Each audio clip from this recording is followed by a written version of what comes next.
Olá, meu querido público, estamos no ar com o nosso Direito e Justiça, sempre trazendo boa informação, informação de qualidade para você, que sempre nos acompanha, nosso querido telespectador, telespectadora, que sempre estão aí, né, querendo saber mais, aprender mais, conhecer mais daquilo que a gente busca fazer e trazer de melhor para você.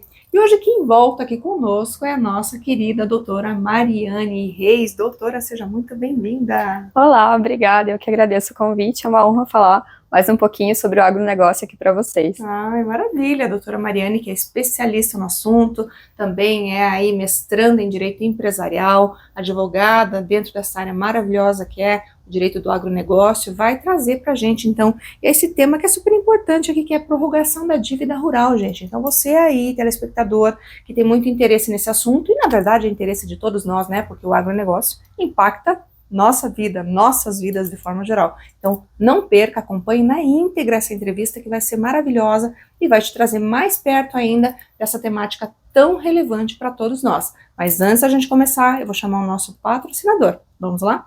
Você já imaginou ter a tranquilidade de saber que seu imóvel está regularizado? Com a regularização, seu lar passa a fazer parte oficialmente da cidade, garantindo segurança para sua família e valorização do seu patrimônio. Aqui na Domínio Legal Regularização de Imóveis, esse é o nosso compromisso. Aplicamos medidas jurídicas, urbanísticas, ambientais e sociais para transformar núcleos urbanos informais em áreas regularizadas, garantindo a titulação dos ocupantes. Porque um lar seguro começa com a legalização. Domínio Legal Regularização de Imóveis. Construindo segurança, garantindo o futuro. Uma parceria, Domínio Legal e Soft Mapping Cartografia e Geoprocessamento. Porque regularizar é valorizar. Faça parte dessa conquista.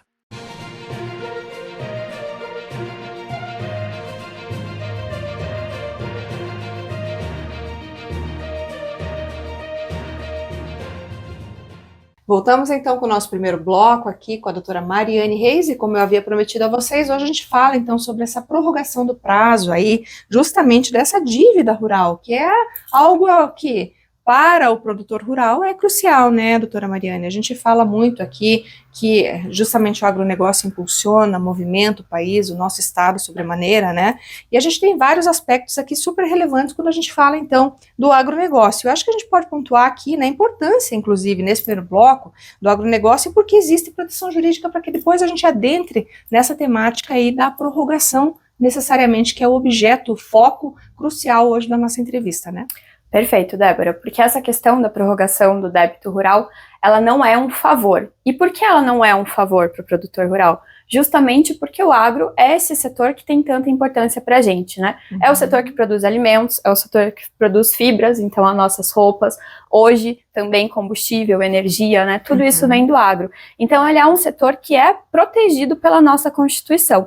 Então a gente precisa entender que toda a nossa legislação ela vai proteger o produtor rural, que ele é um empresário, mas é uma empresa a céu aberto. Então, se todo empresário já tem todos os riscos que ele tem que lidar, o produtor rural tem mais riscos ainda, porque ele está lidando com questões climáticas que a gente não pode controlar, tem questões de praga, tem questão de comercialização, né? Então, por exemplo, agora que a gente tem essa guerra, a gente percebe como tudo isso impacta o agronegócio de sobremaneira. Então, a nossa legislação, ela vai trazer a prorrogação do crédito rural como justamente uma benesse. Ela vai ter condições vantajosas também, que estão dentro desse pacote que beneficia o agro, né? Protege esse setor que é tão importante. Isso é crucial, né? Até porque a gente tem que pensar em mecanismos para a proteção do nosso agronegócio, né? Já chegam aí todas as desvantagens que temos aí normalmente, né? Questões climáticas que impactam tanto a vida aí do produtor e que a gente acaba sentindo no bolso, né, doutora?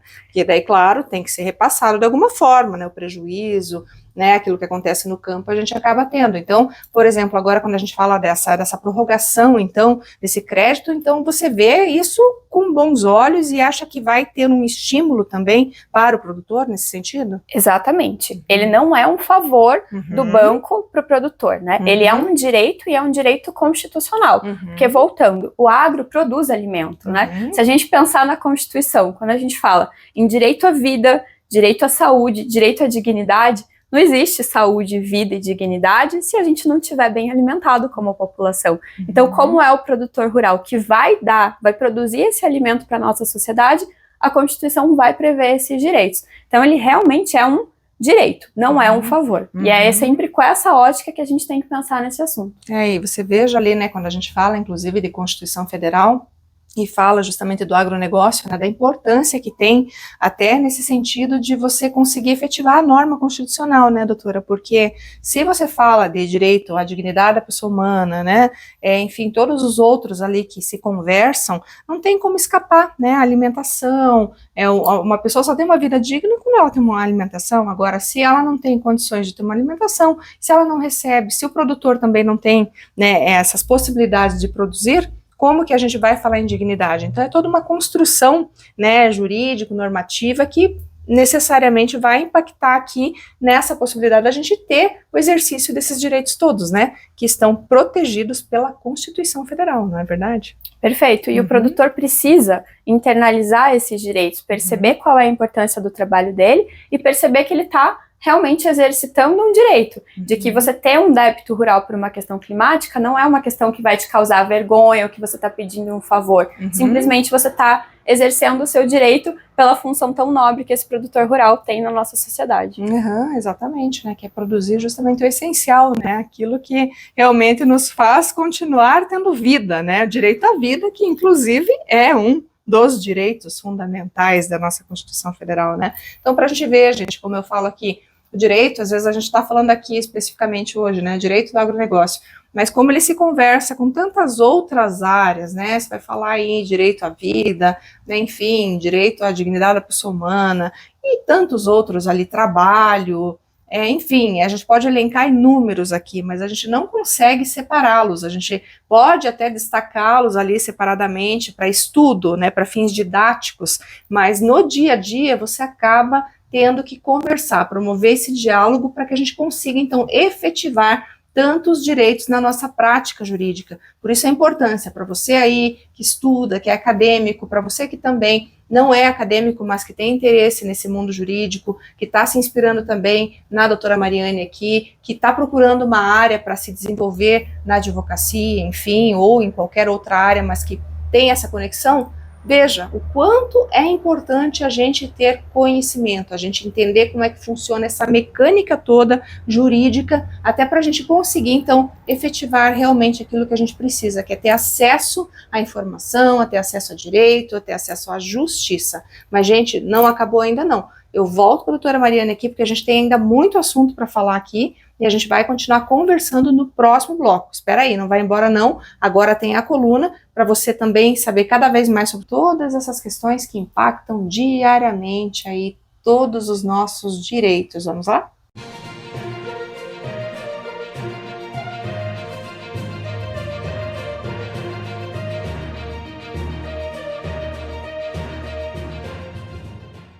Olá, espectador do programa Direito e Justiça, seja muito bem-vindo a mais um vídeo da coluna de Direito de Família e Sucessões aqui do nosso programa. E no vídeo de hoje vamos tratar de um seguinte tema, que diz respeito ao direito de herança. Se um herdeiro mora sozinho no imóvel da família, paga todas as despesas, faz manutenção, ele pode se tornar o único proprietário desse bem? Para que esse herdeiro consiga demonstrar que tem o direito de uso capião de ser o único proprietário do imóvel, independentemente dos outros irmãos, ele precisa mostrar ao juiz que está exercendo essa posse por um período de pelo menos 10 anos. E também precisa deixar bem claro para o juiz que os outros irmãos nunca se interessaram pelo imóvel, nunca pagaram nenhuma despesa e nunca se opuseram ao fato de que esse irmão morou no imóvel por todo esse tempo. E para a gente ser bem objetivo na resposta, Sim, esse herdeiro pode se tornar o único proprietário do bem, independentemente dos outros irmãos. E por quê?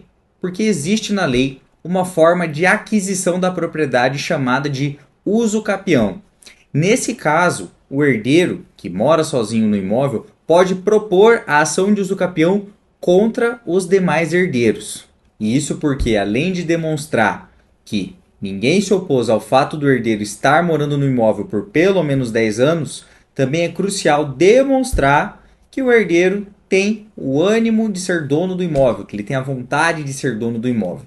E se faz isso por meio das provas que eu disse antes. Tudo no sentido de demonstrar que, olha, eu cuidei desse imóvel por todo esse tempo e eu tenho o direito de ser o único proprietário, porque os outros irmãos nunca fizeram nada para manter e para cuidar do bem. E para concluir, o fato do imóvel estar no inventário familiar para ser partilhado entre os herdeiros não impede o ajuizamento da usucapião. Então, o inventário poderá continuar normalmente enquanto fica pendente a discussão referente ao usucapião do imóvel entre herdeiros. Também é bastante importante que esse herdeiro que mora sozinho no imóvel traga ao processo as provas de todo esse tempo que ele reside no local. Então, comprovante de pagamento de contas, impostos, despesas que teve com manutenções e obras e até mesmo declarações de vizinhos, dizendo que essa pessoa residiu no imóvel por pelo menos 10 anos. Esse é o tema do vídeo de hoje, eu espero que tenha sido útil para você. E agora retornamos com a programação do Direito e Justiça. Até mais!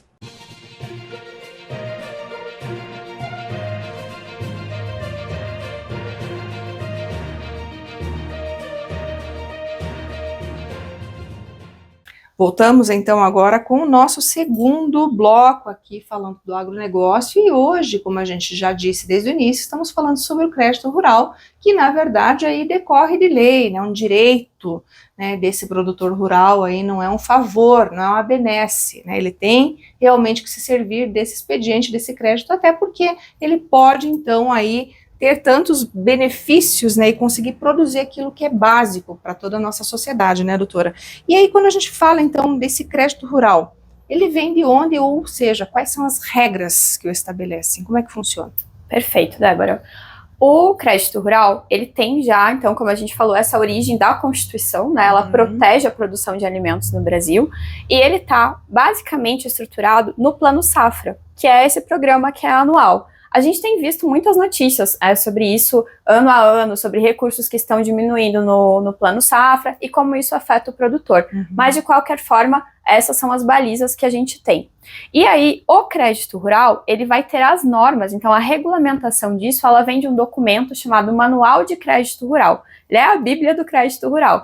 Esse documento, ele vem do Banco Central. Então, para quem é do direito, às vezes é um pouco estranho, né? O nosso público aí de advogados, a gente dizer, o Manual de Crédito Rural, ele tem força de lei. Mas é porque é ele que regulamenta realmente ao funcionamento desse crédito rural. Né? Então, todas as diretrizes a gente vai observar dentro do Manual de Crédito Rural. E ele é bem extenso, e ele vai trazer diversas questões ali. Mas ele vai trazer esses pilares do crédito rural. Então, a gente tem situações que são muito diferentes de um crédito que você faz, um empréstimo que você faz no banco convencional lá, né? Que ele dá uma garantia, alguma coisa nesse sentido, ou paga juros exorbitantes muitas vezes, né? Principalmente a questão de juros, Débora, isso é perfeito. Por quê? O Manual de Crédito Rural, ele prevê, por exemplo, que os juros do agro, eles estão limitados a 12% ao ano.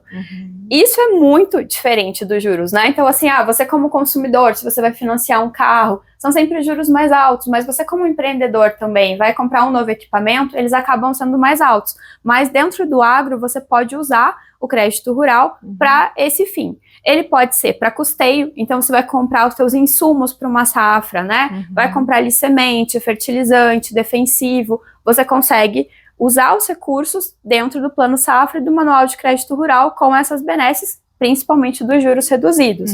Para comprar implementos também. Então, você vai comprar um trator, vai comprar um pulverizador, uma máquina de ordenha, esses recursos também podem vir, né? Ou vai construir um galpão, uma granja. Então, são várias formas que você tem de usar esses recursos dentro da tua atividade rural. Se o recurso for utilizado para atividade rural, vai ter essas condições que são sim mais vantajosas. E por que elas são mais vantajosas? Porque são créditos subsidiados.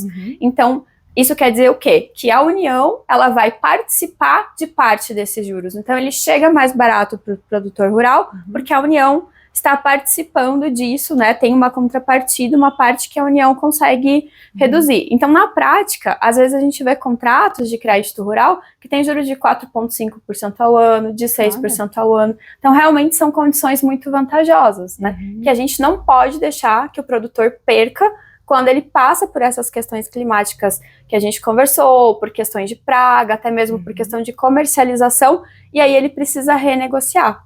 Tá? Porque esse é justamente o risco que a gente tem aqui. Numa renegociação, eu sair dessas condições vantajosas, entrar num contrato de empréstimo normal do mercado, com condições que o produtor não vai conseguir pagar com a própria atividade. Ou seja, então, se acontecer eventualmente dele não conseguir honrar esses compromissos do crédito rural, ele entra numa nova modalidade de contratação, porque daí ele vai ter que fazer aí uma nova condição, um adendo contratual, um aditivo contratual, aí ele perde esses benefícios, então?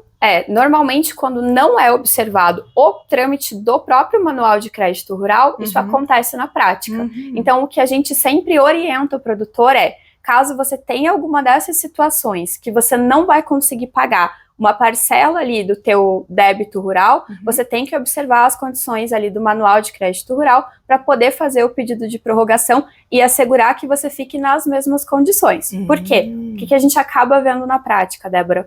Que o produtor não observa essas condições e aí sim, ele sai e o banco acaba oferecendo uma outra linha de crédito para eles. Porque, claro, né, nitidamente, né, há o interesse do banco também oferecer um crédito mais caro. Né? E daí, se perder essa oportunidade, essa prerrogativa que tem, que decorre do crédito rural, logicamente o banco ganha mais, lucra, enfim, e o produtor rural vai ter um prejuízo, né? Notadamente, porque vai pagar um juros muito maior, né? Então, se vê a dificuldade disso, e por que a importância de observar, então, nesse manual, conhecer, ter alguém para assessorar, para dizer, olha, toma cuidado, se você for captar um crédito, presta atenção, né, não vai perder o prazo, eventualmente, para prorrogação, né, para pedir ali, de repente, um elastecimento, alguma coisa que seja, né, então, é algo que você precisa, você falou, é uma cartilha, é gigante, né? É gigante. Não é fácil, assim, então, para você simplesmente, né, todo mundo sabe na ponta da língua, não é assim que funciona, então, o pessoal conhece mais ou menos, mas realmente a norma ali, na sua especificidade, tem que consultar normalmente um advogado para conseguir entender bem como é que funciona, né? Perfeito, Débora. E não só o advogado, né? Na verdade, a gente faz esse trabalho da prorrogação, ele é um trabalho em conjunto do advogado, do agrônomo e do contador. Ah, legal. Porque a gente precisa apresentar vários laudos técnicos, né? A gente vai falar um pouquinho melhor sobre eles, porque eles são documentos muito importantes, mas eu preciso demonstrar o que foi que aconteceu, que gerou essa impossibilidade de pagar, mas eu preciso apresentar também um novo cronograma de pagamento. Ou seja, o advogado vai passar a parte da legislação, o agrônomo vai dar esse diagnóstico do que foi que aconteceu e o contador vai ajudar a fazer esse novo cronograma de pagamento dentro das condições, né, daquele produtor, daquela cultura que ele está trabalhando e cultivando. Porque normalmente o que acontece, imagino eu, né, doutora, me corrija se eu estiver enganada, esse atraso, normalmente nos pagamentos desse crédito aí, decorre justamente aí de algum evento, né, às vezes da natureza, algo nesse sentido, que acaba atrasando, né, a produção. E nesse sentido também, por atrasar a produção, esse, né, produtor não consegue honrar pontualmente o pagamento. Então, por isso a importância desses profissionais, então, envolvidos para que o agrônomo, especialmente ali, laude o que aconteceu, para que então haja essa estruturação para apresentar no banco e justificar que a impossibilidade decorreu justamente desse problema, dessa intempérie climática, né, que tenha sido aí para poder, digamos assim, elastecer ou justificar um atraso, digamos assim, para manter esse produtor rural enquadrado ali no crédito, certo? Perfeito, Débora. Essas questões climáticas são um dos motivos, né, para eu poder pedir a prorrogação, mas tem outras questões, como, por exemplo, a questão de comercialização. A gente viu recentemente a situação da cebola, que o que aconteceu?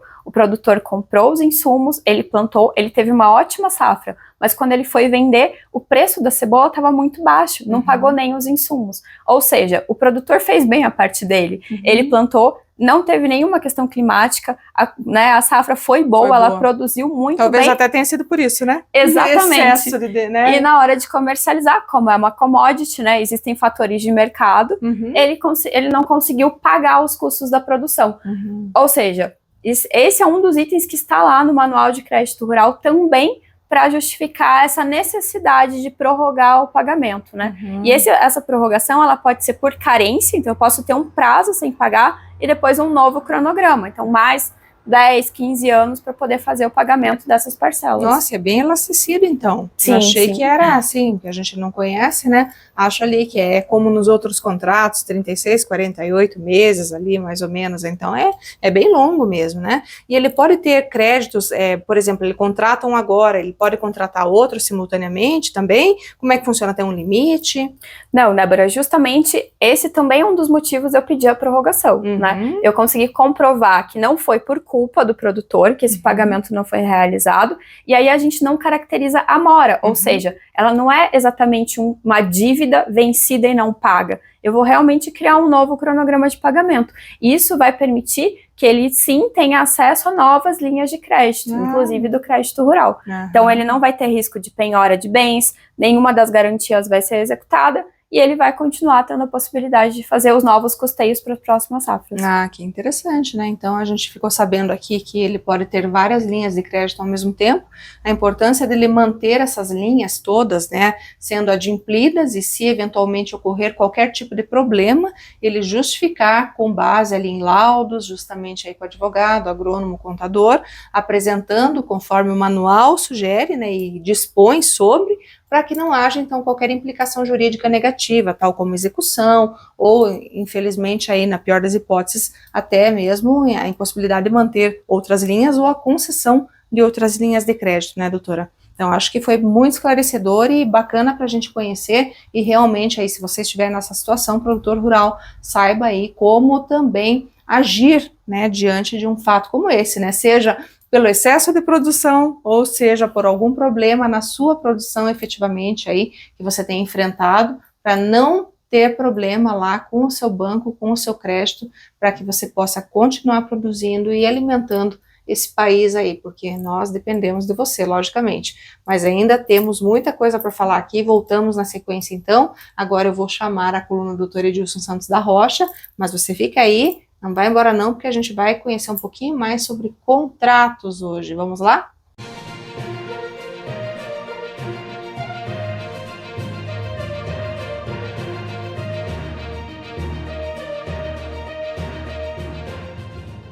Senhoras e senhores, sejam bem-vindos a mais um episódio da nossa coluna de Direito Contratual, aqui no programa Direito e Justiça.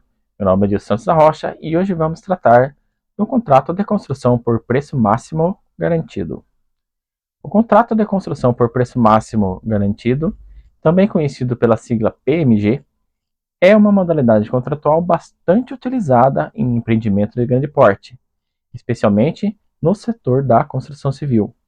Sua principal característica é a fixação de um valor máximo global para a execução da obra, de modo que o contrato assume o compromisso, ou aliás, o contratado, assume o compromisso de realizar o objeto dentro desse limite previamente estabelecido. Do ponto de vista jurídico, o PMG se insere no âmbito dos contratos de empreitada, regulados pelo Código Civil nos artigos 610 a 626, e também encontra respaldo na Lei de Licitações e Contratos Administrativos, quando aplicado em obras públicas. A lógica do PMG é equilibrar riscos. Para o contratante, há a segurança de que o custo da obra não ultrapassará o teto estipulado, o que facilita o planejamento financeiro. Para o contratado, existe a possibilidade de se obter ganhos adicionais caso consiga executar a obra com eficiência, reduzindo custos sem comprometer a qualidade. No entanto, é importante destacar que o PMG não elimina por completo a possibilidade de reajustes. Situações extraordinárias, como caso fortuito, força maior ou alterações substanciais no projeto por iniciativa do contratante. podem justificar revisões contratuais, sempre observando os princípios da boa-fé objetiva e do equilíbrio econômico-financeiro. Outro ponto relevante é a alocação de riscos. No PMG, o contratado assume a maior parte dos riscos relacionados a custos adicionais, como aumento de insumos ou falhas de planejamento. Por isso, a fase de elaboração do contrato exige detalhamento técnico minucioso, com projetos executivos bem definidos, cronogramas claros e cláusulas que estabeleçam critérios objetivos para eventuais revisões. Do ponto de vista prático, o PMG é muito utilizado em contratos de turnkey ou empreitada integral, em que o construtor entrega a obra pronta para uso. Essa modalidade é especialmente atrativa em obras públicas e privadas de grande complexidade, pois garante maior previsibilidade orçamentária e reduz litígios sobre aditivos contratuais. Contudo, a jurisprudência tem alertado que a fixação no preço máximo não pode ser interpretada como cláusula de risco absoluto. O Superior Tribunal de Justiça já reconheceu que, em situações excepcionais, a revisão contratual é possível para preservar o equilíbrio econômico-financeiro, princípio consagrado no artigo 37, inciso 21 da Constituição Federal e no artigo 421-A do Código Civil.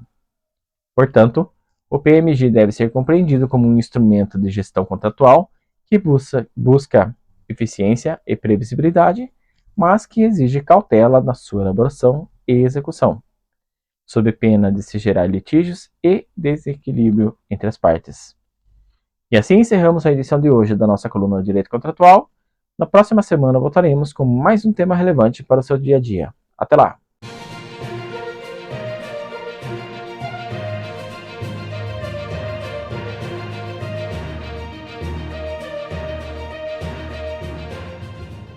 Então, estamos agora novamente aqui com a doutora Mariane, falando ainda sobre o agronegócio e crédito rural, né? Já conseguimos conversar bastante aqui, doutora, né? Você trouxe muitos esclarecimentos aqui sobre o crédito rural, e a gente tem muitas especificidades sobre esse assunto, até porque, né, não é algo tão corriqueiro, é muito específico, e quanto mais a gente sabe, menos dor de cabeça a gente tem.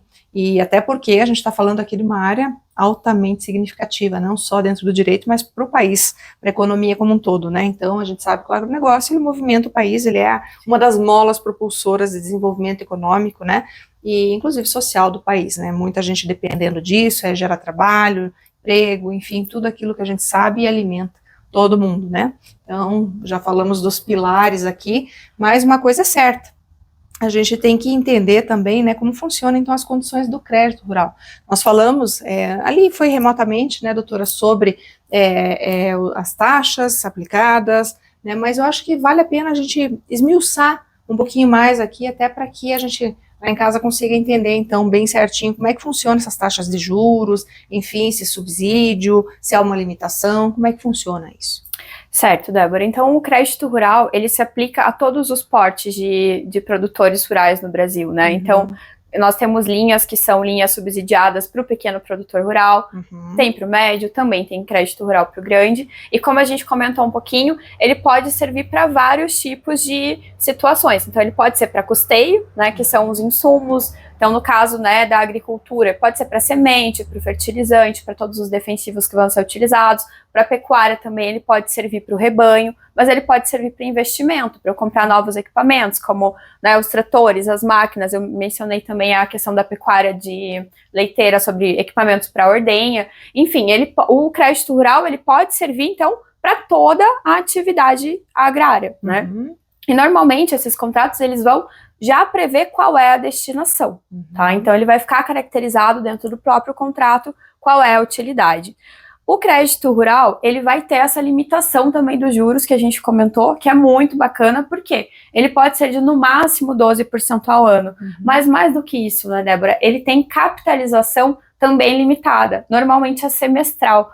Pense que isso tem a ver justamente com o agronegócio. No agro eu tenho safras. Eu vou ter, em regra, 2 safras, né? Antes a gente chamava de safra e safrinha. Mas hoje elas são... Safra e safra. A gente já chama de segunda safra. Uhum. Mas quer dizer o quê? Que o agro ele vai ter essa produção semestral. Então não faz sentido para a realidade do agro eu ter a capitalização mensal como a gente tem nos outros contratos normalmente, né?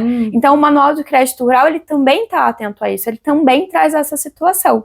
Só que isso tudo é muito importante naquilo que a gente falou. Quando eu vou fazer a prorrogação do crédito rural, eu estou simplesmente dizendo que eu não consegui pagar por conta daquelas situações que estão especificadas no Manual de Crédito Rural, mas que eu continuo tendo os mesmos direitos a esses juros limitados, a essa capitalização semestral, mas que eu vou ter um novo cronograma de pagamento. É simplesmente isso, né? Condições externas ao produtor impediram de pagar naquela condição e ele tem direito a ter um novo cronograma de pagamento. Só que o que a gente vê na prática é justamente que, se o produtor não observa os requisitos do Manual de Crédito Rural, ele sai disso, então ele perde esses benefícios. E aí o que ele acontece? Ele acaba indo para juros mais altos, né? Então, às vezes, a gente vê alguns contratos ali de juros de 3% ao mês, de 4%. Eu já recebi recentemente um contrato que tinha 4,88% de juros ao mês. Nossa, veja a diferença disso. Discrepância, né? É muito, né? Financeiramente, isso faz a diferença. Além disso, às vezes tem outras condições também que não são vantajosas, né? A gente acaba chamando ali daqueles penduricalhos que vem no contrato. Então, quando ele sai do crédito rural, o banco acaba colocando seguro prestamista, tentando vender outros produtos juntos. Isso tudo encarece ainda mais a negociação. Ou seja, o produtor que teve um problema climático, né, que é uma das possibilidades da prorrogação, e ele não exerceu esse direito, ele vai criar uma bola de neve, né? Porque tudo isso vai encarecer muito a operação e também tem a situação que a gente falou sobre o prazo. Quando eu faço um novo cronograma na prorrogação, eu vou ter um cronograma de acordo com a especificidade daquela atividade que ele exerce, né? Então eu posso ter prazos bem alargados. E se eu só vou no banco e renegocio um novo prazo, dificilmente o banco vai me dar um contrato com tanto prazo para pagar. Então, normalmente a gente vê ali 2, 3 anos. Não é suficiente, isso pesa no bolso e acaba dificultando muito para o produtor. Porque daí a gente entra justamente naquele cenário comum, né, de que ele vai entrar naqueles contratos de empréstimo normais, em que os prazos são bem mais curtos, bem mais desvantajosos e sem contar aí que ele vai ter um custo muito maior, aí já reduz também a margem dele de lucro, porque tudo isso vai ser contabilizado ao final, não é, doutora? Então, por isso a importância aí da gente sempre estar observando essas disposições que são regidas aí pelo manual, para que não haja essas implicações, ou que não haja esse tipo de problema, né? Aí quando você falou, né, que, por exemplo, né, existem prazos vinculados ao ciclo produtivo, né? Então, nesse caso, quando a gente fala desse prazo vinculado ao ciclo produtivo, a gente fala do contrato especificamente de crédito rural. Então, se, por exemplo, eu tenho um contrato lá, o banco, ele vai enxergar aquele tipo de safra, aquele tipo de produção para me conceder o crédito dentro de um prazo específico? Seria isso? Perfeito, Débora. Normalmente a gente já vê que quando é um crédito rural, ele prevê parcelas anuais, por exemplo, ou pelo menos semestrais, justamente por conta desses ciclos e das datas que o produtor consegue colher e vender, por exemplo. Ou se é, né, uma granja, qual é o ciclo que ele vai ter para poder ter, produzir e receber aquele valor. Então, normalmente está associada à própria atividade. E quando a gente sai ou quando perde, a gente já começa a ver parcelas mensais, por exemplo, que não está dentro da realidade do produtor. Né? Você vê que legal, né? Bem diferente, então, né? Se você para pensar que são 2 safras, como você falou, semestralmente, ele vai lá e tem que pagar o valor, né? E mediante, né, a sua, digamos, vendeu, recebeu, pagou, né? Agora já pensou a diferença, que nem você falou, nossa, tem contratos ali que, pelo bloco anterior, são 15 anos, aí dependendo que ele pode ter, então, dependendo ali, ele vai contratar, por exemplo, tem uma safra lá que ela tem 2 por ano, né, de um determinado tipo de produção, mas esses contratos, eles podem, então, ser ali de 10, 12, 13, 15 anos aí para pagar, é isso? Exato, porque a gente vai fazer junto com o agrônomo e com o contador, justamente essa análise, criar um novo ciclo de pagamento e entender quais são as condições. Porque, por exemplo, nessa questão, né, que você falou semestral, normalmente é um produtor que está plantando milho e soja. A gente vê que a soja está tendo margens cada vez menores. Então, vai colocar dentro do ciclo daquele produtor, conforme as condições daquela propriedade, e sim, a gente normalmente consegue os argumentos jurídicos para que esse seja o prazo razoável para que ele consiga pagar, sem prejudicar o futuro, as próximas safras, né? Porque essa também é a nossa preocupação. Eu não posso, né, pagar uma dívida agora, mas deixar descoberto o que eu tenho que fazer para manter a minha propriedade operando nas próximas safras. E até porque também, né, como você falou, ele pode ter a concessão de vários créditos, né, para determinadas safras, né? Por exemplo, tem lá a safra X, Y, Z, então para cada um ele vai ter um crédito. Ele não pode pegar de uma para cobrir a outra, porque depois ele vai acabar tendo problema para poder realmente honrar o compromisso daquela, né? Então, por isso a justificativa, né? Eu imagino até que eu acho que é um ponto bem importante aqui para a gente falar, e justamente esse ponto deve ser muito observado, né, doutora? Porque talvez aquela pessoa mais desavisada pode talvez até usar essa metodologia, né? De usar uma para cobrir a outra, mas não é o mais adequado. Justamente olhar para isso que você falou com muita atenção, muito com cuidado e justificar junto ao banco o que aconteceu com os seus técnicos, né, responsáveis, para poder então jogar para frente, dilatar prazo, né, não incorrer nesse erro, porque depois vai ficar até difícil você correr atrás do prejuízo, né? Tentar justificar, não, mas eu usei o dinheiro da outra safra, porque daí vira aquele imbróglio, né, para você tentar, não, justificar que ele usou o dinheiro da outra para cobrir um dinheiro que não entrou nessa, né, então acho que esse ponto é bem importante aqui pra gente, né. Com certeza, para evitar esse efeito bola de neve mesmo, né, que as dívidas aumentem a ponto de ele não conseguir pagar com a própria produção, porque essa é a ideia, né, que ele não precise tirar, não precisa vender nenhum equipamento, não precisa vender nenhuma propriedade, que ele consiga realmente pagar com a própria atividade, né? Lembre-se que nós estamos protegendo a atividade rural, ou seja, é a própria atividade que deve se pagar, então eu tenho que pagar a safra com a próxima safra.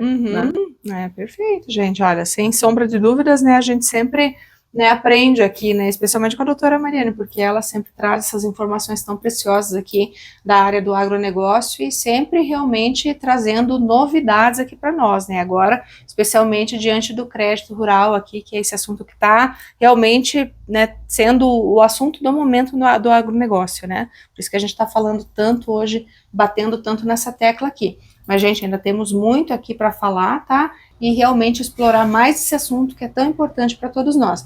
Então, agora nós vamos aí chamar o nosso comercial e conhecer um pouco mais da medicina oriental com o Dr. Ueda. Vamos lá, gente? Vamos tentar encontrar aí a cura através de técnicas da medicina, que é aquela que é a milenar, a tradicional medicina oriental. Vamos descobrir um pouco mais.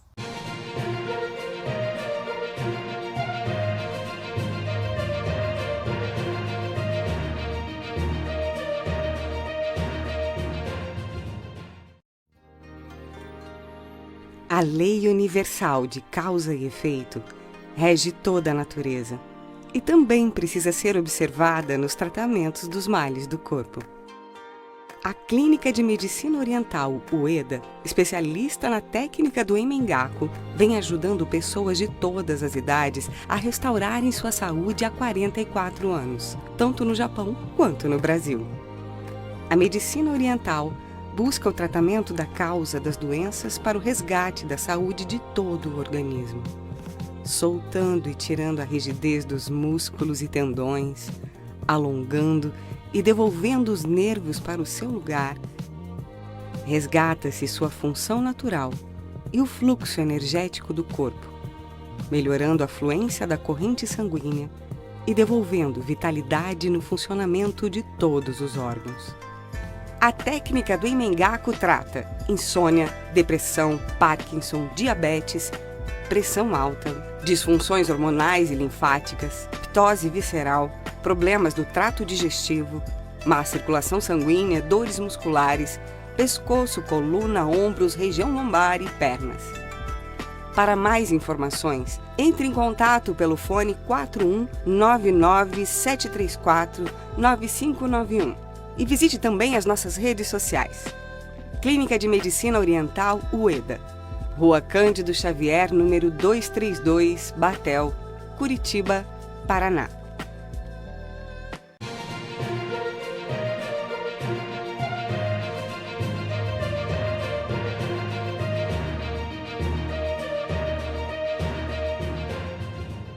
Voltamos então com o nosso quarto bloco com a doutora Mariane, falando hoje sobre o direito do agronegócio, crédito rural e prorrogação aqui, que é tão importante para a gente, né?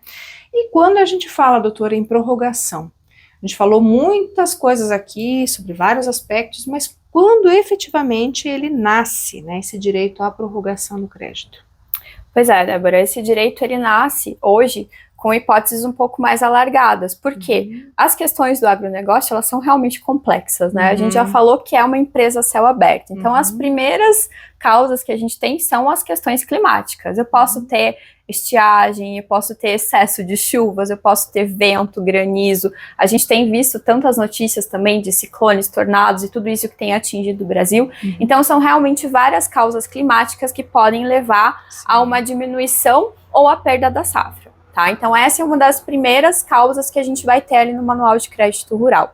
Eu também posso ter doenças e ataques de pragas, né? Também são questões muito comuns. Então doenças, elas podem atingir um rebanho também, por exemplo, né? Não só as plantas ali na agricultura, mas também a parte de pecuária e outros animais, né? Mas a gente também tem questões comerciais. Por exemplo, a pecuária leiteira, a gente tem visto que ela tem sofrido já faz bastante tempo, né? Com questões comerciais. Então, estão produzindo o leite, mas ele está tendo uma cotação muito baixa. Então, isso prejudica, obviamente, o produtor, porque a gente tem que lembrar sempre, o produtor, ele não coloca preço, são commodities que ele está vendendo. Então, esses preços todos são preços de mercado, né? Claro que soja, milho, a gente acompanha isso com mais naturalidade, mas a maioria dos produtos do agronegócio são commodities, e elas têm preços definidos externamente, né?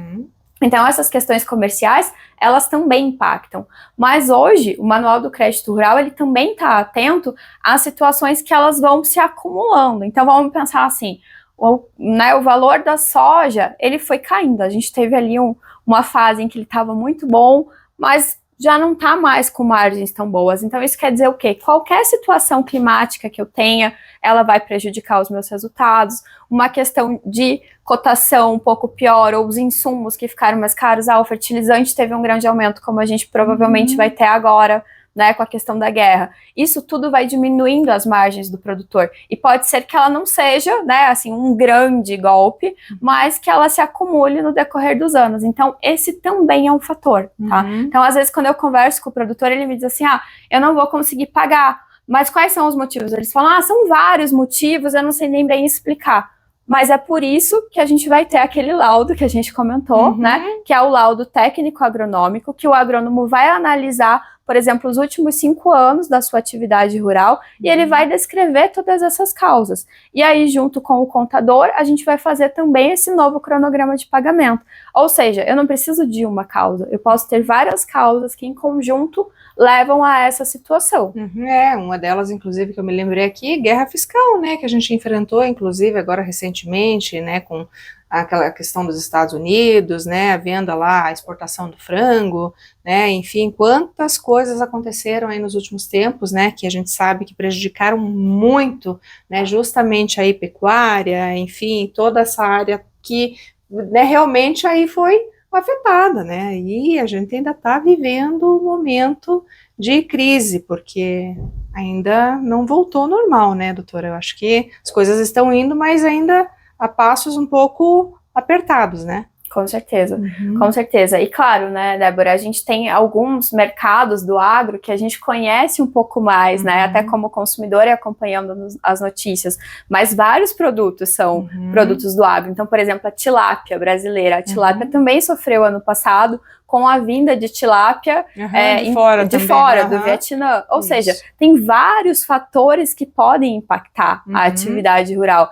E, gente, o agro é muito amplo. Então, assim, a gente nunca pode fechar quais são as hipóteses, né? O Manual de Crédito Rural, ele tem essas previsões que elas são abertas justamente por isso, porque é um setor muito amplo, muito vasto, e que a gente tem muitos fatores que estão influenciando. Claro, o produtor rural, ele é muito bom em produzir, mas todos esses outros elementos que são externos, eles precisam ser considerados. Então, a minha dica como advogada é, se o produtor rural está passando por uma situação que ele não vai conseguir pagar, é melhor ele fazer essa consulta para que a gente possa olhar tecnicamente e verificar, né? Não ter vergonha disso, porque isso não é uma incapacidade do produtor em produzir, né? Mas justamente o manual está ali para isso. Então, tem uma situação que vai te impedir de pagar, a gente tem que analisar sim, porque é muito provável que a gente consiga os fundamentos técnicos para justificar a prorrogação. Mas como eu disse, né, Débora, é sempre um trabalho a várias mãos. Então tem o especialista na área jurídica, né, o advogado do agro orientando, tem o agrônomo trabalhando em conjunto e o contador. Então a gente precisa que todos esses profissionais estejam ali procurando os argumentos para verificar se está dentro de uma das hipóteses mesmo do Manual de Crédito Rural. Sempre essa integração das áreas aí que são tão importantes, né, porque o advogado sozinho, como eu falo muitas vezes, ele não faz, né, ele não consegue, especialmente aqui numa área que envolve, né, essas especificidades, né, agronegócio, enfim, né, algo que a gente realmente precisa aí trabalhar e trazer outros profissionais para perto. Mas veja, né, a dificuldade que é, né, e uma questão que você ressaltou aqui que eu achei muito importante, né, que não é vergonhoso, né, a gente que está sujeito às condições do mercado, sejam elas internas ou externas, né, a gente está suscetível a qualquer momento, né, pode ter feito tudo certinho, como você falou, né, produziu, né, enfim, colheu, não teve nenhuma intempérie climática, mas por outro lado teve uma situação, né, que muitas vezes não está sob o nosso controle, né, que é um fator externo, uma guerra fiscal, enfim, é uma outra situação também de excesso de produção, enfim, você está aí, produtor, não tem culpa disso, né, e por que não pensar realmente numa fórmula que possa evitar um prejuízo maior para você? Porque prejuízo você já teve. Agora você já tem que tentar, então, correr atrás disso para não perder tua linha de crédito, não perder essa possibilidade que você tem de pagar juros realmente mais baixos, não entrar numa armadilha de, né, fechar um contrato aí, contratar um crédito maior, pagando juros astronômicos, e daí depois provavelmente você vai ter que aí tentar até reverter isso, eventualmente vai ser mais difícil, aí tem que acionar o Poder Judiciário, né, discutir essas questões, sejam elas quais forem, né, então é melhor você prevenir. Eu acho que essa questão também é muito importante aqui, que quando a gente fala de jurídico, de advocacia, é sempre muito melhor trabalhar com prevenção, né, doutora? Sim. Débora, esse ponto que você trouxe, ele é muito importante. Por quê? Porque às vezes o produtor, por desconhecimento ou por vergonha, ele não vai atrás de entender quais são as situações em que ele pode prorrogar. E o que acontece? Os contratos, eles normalmente têm garantias que são reais, né, ou seja, foi dado um bem em garantia, ou até garantia pessoal. Então eu tenho lá, por exemplo, um avalista que é uma pessoa, é um vizinho, é alguém da família, ou seja, o produtor não quer que essas garantias sejam executadas, ele não quer que a esposa seja executada numa ação, mas também a gente tem que lembrar que eu não quero nunca que a minha terra seja penhorada e que ela vá a leilão dentro de um processo de execução. Eu não posso permitir que o meu trator seja penhorado. Como é que eu vou dar seguimento numa atividade rural se eu não tenho aquele equipamento, né? Então isso tudo é muito importante porque é isso que a gente quer evitar. Né? Claro, a gente está falando sobre evitar juros e tudo mais, mas veja, ela pode chegar numa grave situação como essa, de eu ter penhora de bens que são bens importantes para aquela atividade, eu posso ter penhora às vezes da própria safra também, né, que vai me impedir de comercializar, e eu posso ter da própria terra, da própria fazenda, do próprio imóvel que rural. É muito pior, né, porque daí você fica totalmente desprovido daquilo que poderia possibilitar você, né, o pagamento, né, dessa dívida na integralidade. Então, por isso que é a preocupação. Normalmente a garantia real está atrelada a um bem, né, seja ele qual for, ou a terra, ou a produção, ou enfim, o que você até falou, né, o fiador, que daí dá o outro um imóvel, de repente vai ter um imóvel também, né, penhorado. Então você veja a gravidade disso, né, ou da esposa. Então é muito comum isso acontecer, e justamente acontece quando esse produtor está mal assessorado ou totalmente, completamente sozinho nisso, né? Está fazendo tudo por conta, né? Acha, vou resolver sozinho, né? Eu vou dar um jeito, né? O famoso jeitinho brasileiro, né? Que a gente sempre procura quando a coisa já está difícil de resolver. Então, gente, isso é crucial. Não dá para deixar a situação ficar caótica. Procura antes, resolve antes, se programa. Eu acho que quem está nessa área da produção rural mesmo, que está trabalhando com agronegócio, já tem que ter isso em mente, já tem que se né, programar para ter aí uma consultoria preventiva, saber o que está fazendo, realmente sempre ter os conselhos do advogado, assessoria do advogado, para que realmente não erre, né? Quando acontecer qualquer coisa, aconteceu isso, o que eu faço? O advogado já vai estar ali de prontidão, ou mesmo todos os outros profissionais, contador, né, o agrônomo, porque eles vão poder orientar, eles vão poder dizer, não, vamos fazer isso aqui, olha, tem aqui uma brecha, né, no manual, a gente pode se cercar, se servir disso aqui, para você não ter problema, não ter a penhora aí do seu imóvel, da safra, enfim, para você não ficar impossibilitado de pagar daí de uma vez por todas esse compromisso, ou perder o que você tem, porque daí você tem que recomeçar do zero, sabe-se lá como, né, então, todo cuidado é pouco numa situação como essa, né, doutora? Perfeito, Débora. A gente vai falar um pouquinho mais sobre como é se prevenir para remediar, mas acho que você trouxe aqui o principal ponto, é justamente prevenir, conhecer quais são os seus direitos, buscar essas informações para evitar esse tipo de situação, principalmente a penhora do imóvel, porque com certeza é muito difícil a gente voltar atrás depois que isso já está efetivado dentro de um processo judicial. É isso aí, gente. Mas, para a gente continuar, então, conversando aqui, ou antes da gente continuar, né, eu vou chamar agora a Alciate Semijoias, para que você conheça cada vez mais essas joias com tanta personalidade, que você aí, mulher, vai se identificar, com certeza vai trazer ainda mais beleza para a tua vida, para o teu look aí, né, para tudo que você faz. Depois a gente volta aqui no último bloco com a doutora Mariane Reis, para terminar essa conversa super agradável e que traz tanto conhecimento para todos nós. Vamos lá?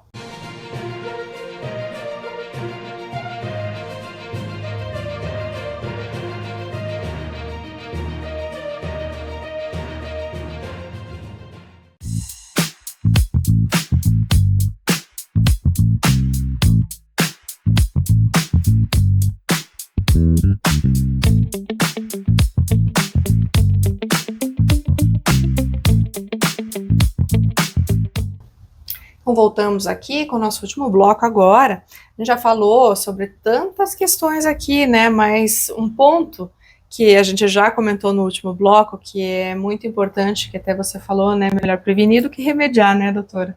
Eu acho que é muito importante e entra justamente naquele probleminha que muitos cometem, que é justamente, né, errar, né? Infelizmente, né, a gente comete erros, todo mundo, né? Seja em qualquer outra área, mas também aqui, especialmente no agronegócio, né?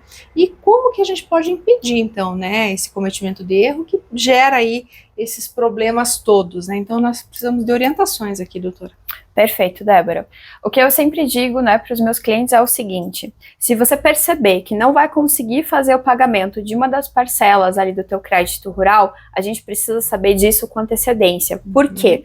Porque os juízes entendem que eu tenho que fazer uma comunicação administrativa, então a gente notifica o banco, né, ou a instituição, ali também pode ser uma cooperativa de crédito, com 15 dias de antecedência do vencimento daquela parcela. Mas veja, para a gente estar alinhado, como eu te falei, com o laudo do agrônomo, com o laudo do contador, com 15 dias de antecedência, a gente tem que trabalhar um pouquinho antes, né? Então é sempre bom quando o cliente nos procura e ele diz, meu débito vai vencer daqui um mês, porque aí a gente respira aliviado, sabendo que a gente já tem tempo para poder fazer todas essas medidas, né?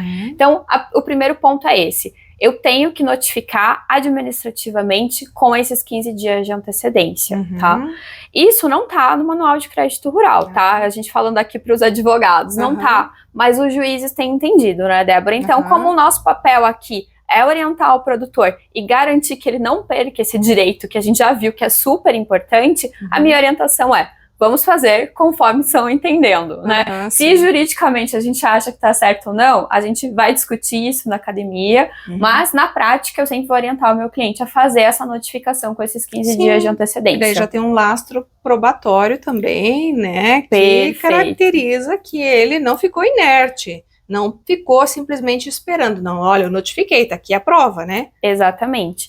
E aí a gente já aproveita, né, Débora, para fazer e juntar os laudos. Então, o laudo agronômico, ele é muito importante, porque a gente vai fazer um laudo que vai justificar exatamente quais são as razões para que essa prorrogação seja necessária. Então, como a gente falou, as questões climáticas, praga, de comercialização, o laudo vai trazer tudo isso e vai trazer também um novo cronograma de pagamento.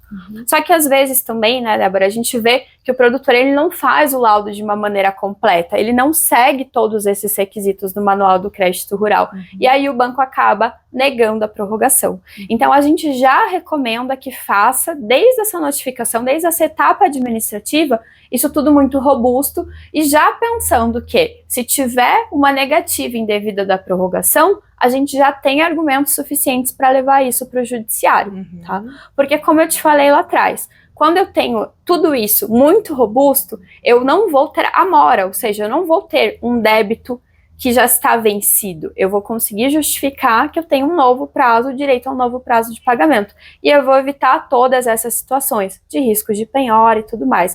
Então, a gente já precisa trabalhar isso de uma maneira muito correta. Quando a gente vê que o produtor manda, ele mesmo manda uma notificação, ou ele só manda uma mensagem para o banco, isso não está completo, não está robusto. E aí, às vezes, né, não é nem culpa do gerente ou do banco, é porque realmente as informações não vieram de maneira completa. Requisito, né? Exatamente. E aí ele acaba não tendo direito à prorrogação porque não seguiu esse fluxo. Para o produtor, eles chamam normalmente, quando você vai pegar esse crédito rural, eles chamam de fazer um projeto, né? Então o agrônomo vai lá e faz esse projeto do custeio, do investimento. É basicamente isso que a gente vai precisar fazer agora na prorrogação também. Mas sem isso, o banco não daria o crédito lá atrás, ele também não vai conseguir prorrogar agora, né? E às vezes, na falta do prazo, tá vencendo entre penhorar uma propriedade e pegar um contrato com aqueles juros abusivos, acabam seguindo esse segundo caminho, né? Então é isso que a gente não quer que aconteça. Então, minhas principais recomendações: observar o prazo e nunca esquecer de juntar os laudos técnicos, que são muito importantes. Perfeito, gente. Bom, a gente já está frisando isso, né? Falamos já em outros blocos da importância dessa contratação, desse cuidado, né? Desses profissionais aqui que vão realmente ser aptos a promover essa juntada, essa apresentação de documentos e cumprindo realmente requisitos, né? Porque não adianta depois, não, mas eu mandei lá um WhatsApp para o meu gerente, né? Eu justifiquei, eu liguei, né?